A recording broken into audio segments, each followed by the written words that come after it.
आरक्षियों को नियुक्ति पत्र देंगे CM Yogi Adityanath. UP police भर्ती एवं प्रोन्नति बोर्ड से चयनित खिलाड़ियों को देंगे नियुक्ति पत्र। तो सुबह 11 बजे लोक भवन में होगा नियुक्ति पत्र वितरण कार्यक्रम, जहां डिप्टी सीएम केशव प्रसाद मौर्य और डिप्टी सीएम ब्रजेश पाठक इसमें शामिल होंगे। यूपी के खेल मंत्री गिरीश चंद्र यादव भी मौजूद रहेंगे। तो सुबह 11 बजे लोक भवन में नियुक्ति पत्र वितरण का ये पूरा कार्यक्रम होगा। अपडेट ले लेते हैं, हमारी संवाददाता स्कंदता हमारे साथ जुड़ी हुई हैं। स्कंदता, क्या कुछ अपडेट? देखिए, आज ये विशेष पूरा कार्यक्रम है, नियुक्ति पत्र वितरित करेंगे सीएम योगी आदित्यनाथ। दोनों डिप्टी सीएम भी मौजूद रहेंगे और प्रोत्साहित भी करते नजर आएंगे और अपने हाथों से नियुक्ति पत्र देंगे। तो आरक्षियों के लिए भी ये खास क्षण होगा। बिल्कुल निश्चित तौर से आपको बता दें, कहीं ना कहीं सीएम योगी आदित्यनाथ का आज का दिन बेहद खास है और खास करके उन आरक्षियों का जो आज सीएम योगी आदित्यनाथ के हाथ से अपना नियुक्ति पत्र ग्रहण करेंगे और कहीं ना कहीं उनके लिए आज एक बड़ी सौगात है सीएम योगी की तरफ से। और आपको बता दें, ये पूरा कार्यक्रम जो है, इसका आयोजन लोक भवन में हुआ है। आज 11 बजे सीएम योगी आदित्यनाथ लोक भवन जाएंगे। इसके अलावा दोनों डिप्टी सीएम केशव प्रसाद मौर्य और ब्रजेश पाठक, ये दोनों भी लोक भवन पहुंचेंगे और सीएम योगी आदित्यनाथ के हाथ से 227 आरक्षियों को जो है नियुक्ति पत्र वितरित किए जाएंगे।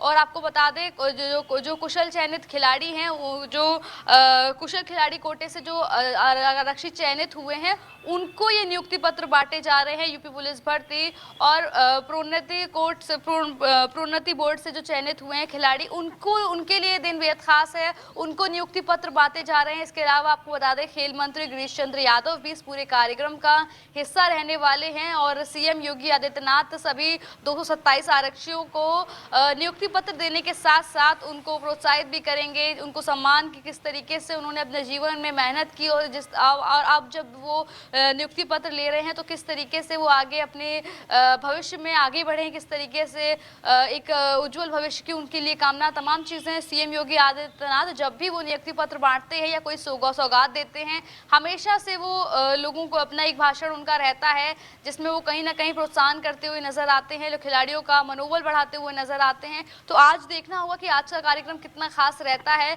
उन तमाम आरक्षियों के लिए भी और सीएम योगी आदित्यनाथ अपने भाषण में क्या कुछ कहते हुए नजर आते हैं।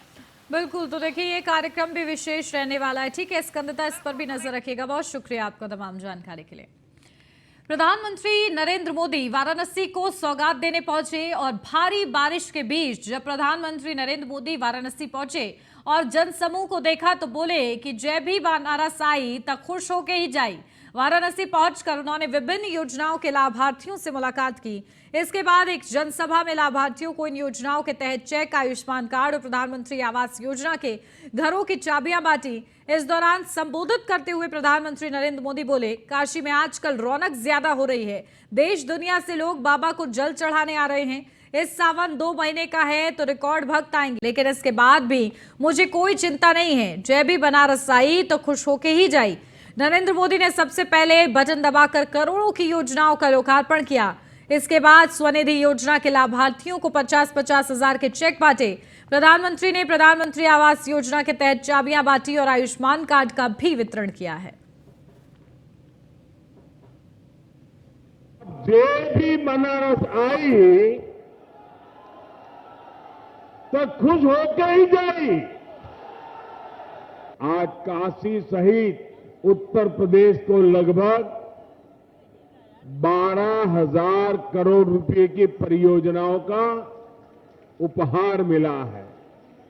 हमने जो काशी की आत्मा को बनाए रखते हुए नूतन काया का संकल्प लिया है, ये उसका विस्तार है। इनमें रेल, रोड, पानी, शिक्षा, टूरिज्म से जुड़े प्रोजेक्ट हैं, घाटों के पुनर्विकास से जुड़े प्रोजेक्ट्स हैं। इन विकास कार्यों के लिए आप सभी को बहुत बहुत बधाई।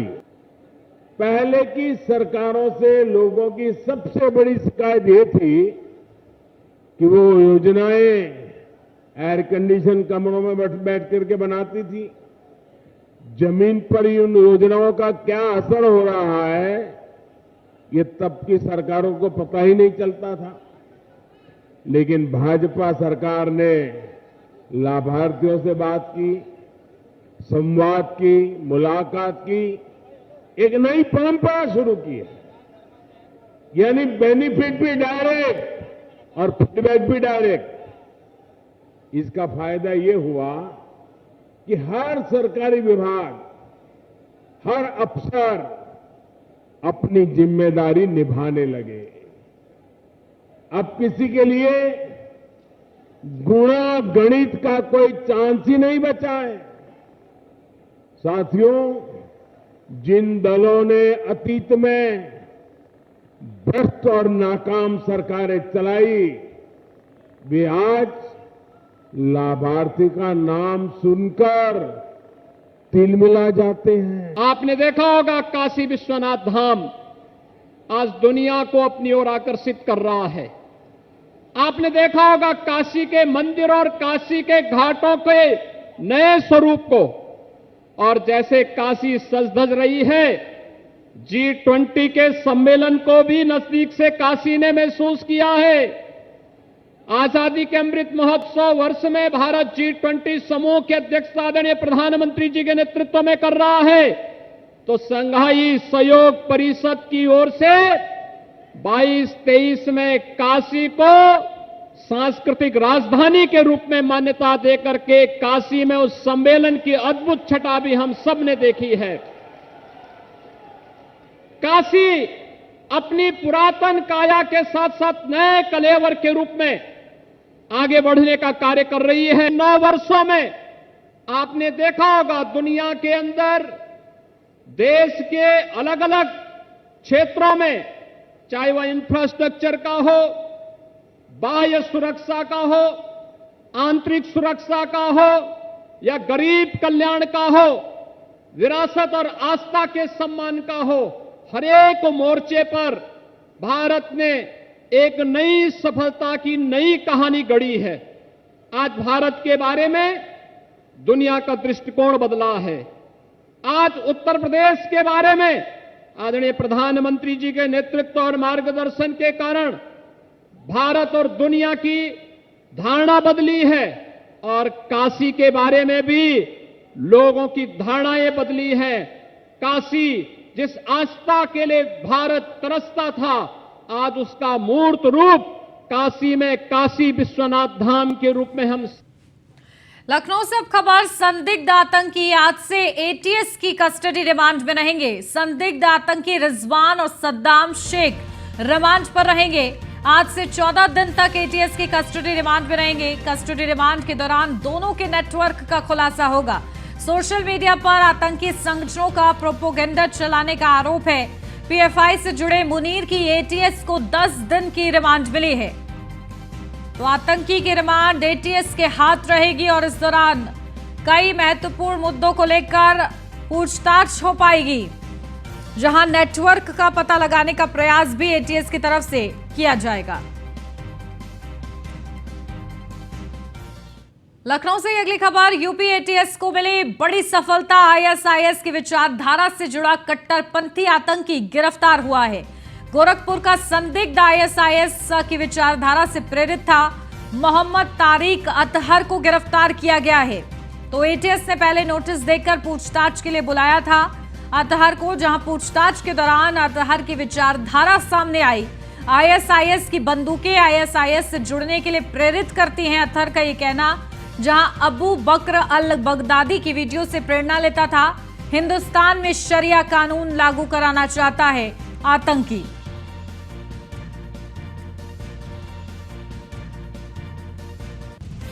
तो आईएसआईएस से प्रभावित संदिग्ध आतंकी को गिरफ्तार किया गया है, बड़ी सफलता ये।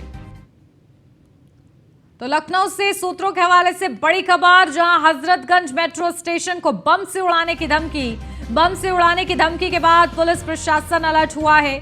सूत्रों के अनुसार बांदा के एक कॉलर ने जानकारी दी, हजरतगंज मेट्रो स्टेशन के बाद चारबाग स्टेशन को उड़ाने की धमकी मिली। कॉलर जानकारी देने के बाद मोबाइल स्विच ऑफ कर लिया। बताया जा रहा है कि सूचना देने वाले को हिरासत में लिया गया है। नशे की हालत में युवक ने लखनऊ पुलिस को सूचना दी थी। तो हजरतगंज मेट्रो स्टेशन को बम से उड़ाने की धमकी देने वाला कॉलर हिरासत में लिया गया है। हरदोई से अब खबर स्वास्थ्य विभाग की व्यवस्थाओं की पोल खुली है। डिप्टी सीएम ब्रजेश पाठक के गृह जनपद में स्वास्थ्य व्यवस्था बदहाल है। हरदोई के मेडिकल कॉलेज में टॉर्च की रोशनी से इलाज हो रहा है। बिजली जाने के बाद नहीं हुई है जनरेटर की व्यवस्था। टॉर्च की रोशनी में ही इलाज करते दिखे हैं स्वास्थ्यकर्मी। तो टॉर्च से इलाज करते स्वास्थ्यकर्मी का वीडियो वायरल हो रहा है। हरदोई के मेडिकल कॉलेज के इमरजेंसी वार्ड का वीडियो बताया जा रहा है।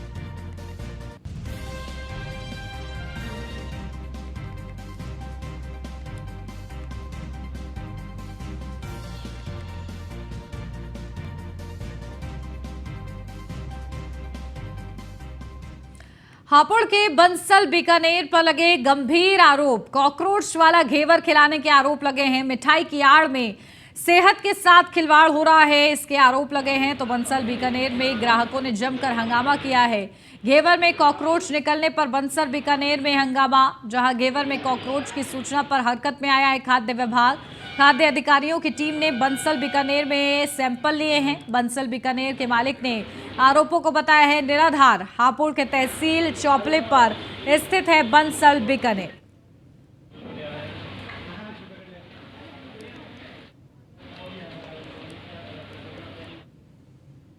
केस पे बैठा हुआ था, वे सज्जन आए, उन्होंने आके अपने मोबाइल में फ़ोटो दिखाया कि आप यहाँ से जो घेवर लेके थे इसमें कॉकरोच है।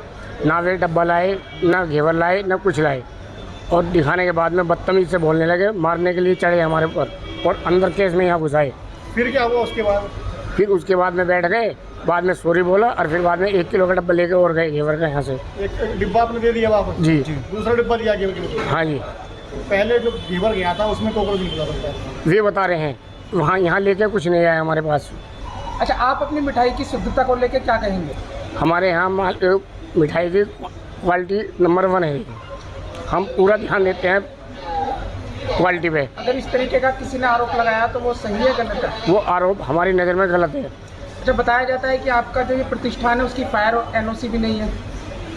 नहीं है, सब नहीं है, सब कुछ सब है, सब है। केस पे बैठ अभी किसी कस्टमर द्वारा शिकायत की गई थी कि वो यहाँ से इन्होंने घेवर खरीदा था, तो घेवर में काकरोच का मिलना उन्होंने बताया है। तो घर से फ़ोटो खींच करके लाए थे, जो कि दुकानदार को दिखाया गया और हमें सूचना मिली। उसके उपरांत हम यहाँ पे चेकिंग के लिए आए, तो यहाँ पे चेक करके देखा गया और जो दुकान में मौजूद है बिक्री के लिए घेवर, उसका हमने एक नमूना सैंपल ले लिया गया है। उसको जांच के लिए प्रयोगशाला भेज रहे हैं। जांच रिपोर्ट आने पर विधिक कार्रवाई नमूने किस नाम से मिठाई की दुकान है?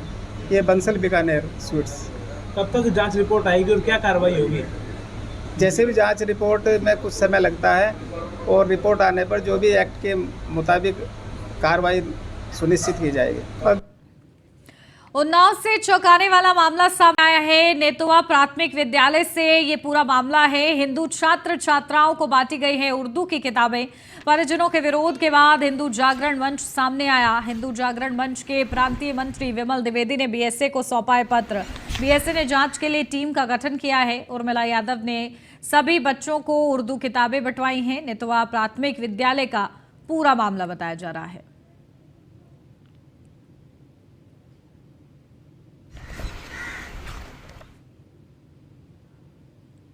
नोएडा से अब खबर, शांति इंटरनेशनल स्कूल की टीचर ने छात्रों के बाल काटे हैं।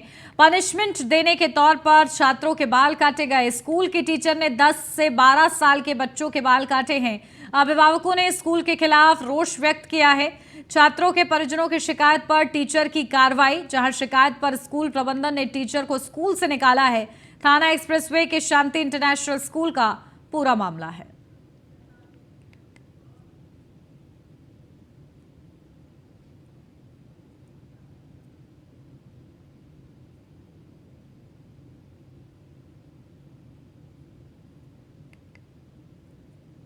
शांति इंटरनेशनल स्कूल में एक मामला सामने आया है जिसमें एक टीचर। लखनऊ से अब खबर, अवैध अतिक्रमण पर नगर निगम की कार्रवाई। अवैध झोपड़पट्टियों पर नगर निगम ने कार्रवाई की है। अवैध झोपड़पट्टियों पर बुलडोजर चलाया गया है। नगर निगम की कार्रवाई से नाराज लोगों ने प्रदर्शन किया है। हजरतगंज थाना क्षेत्र के बहुखंडी का पूरा मामला बताया जा रहा है। तो अवैध अतिक्रमण पर कार्रवाई से नाराज लोगों ने प्रदर्शन किया है। तो हजरतगंज थाना क्षेत्र के बहुखंडी का पूरा मामला बताया जा रहा है।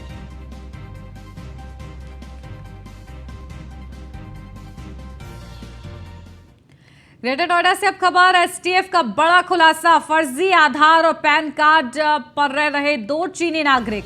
ग्रेटर नोएडा में रह रहा था चीनी नागरिक, नेपाल के रास्ते ग्रेटर नोएडा को ठिकाना बनाया। दोनों चीनी नागरिक गिरफ्तार हुए हैं। आदिश शर्मा के नाम से रह रहा था चीनी नागरिक।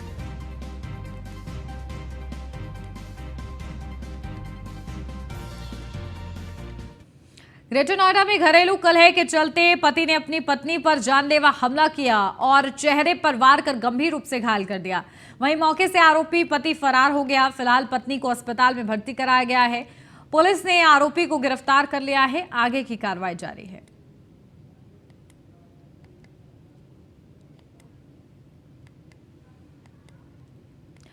शाहजहांपुर में प्रेम प्रसंग के चलते पति ने अपने छोटे भाई के साथ मिलकर प्रेमी की हत्या कर दी। हत्या के बाद से क्षेत्र में सनसनी फैल गई है। पुलिस ने महज 24 घंटे में हत्या का खुलासा करते हुए युवक के हत्यारे दोनों भाइयों को गिरफ्तार कर लिया है।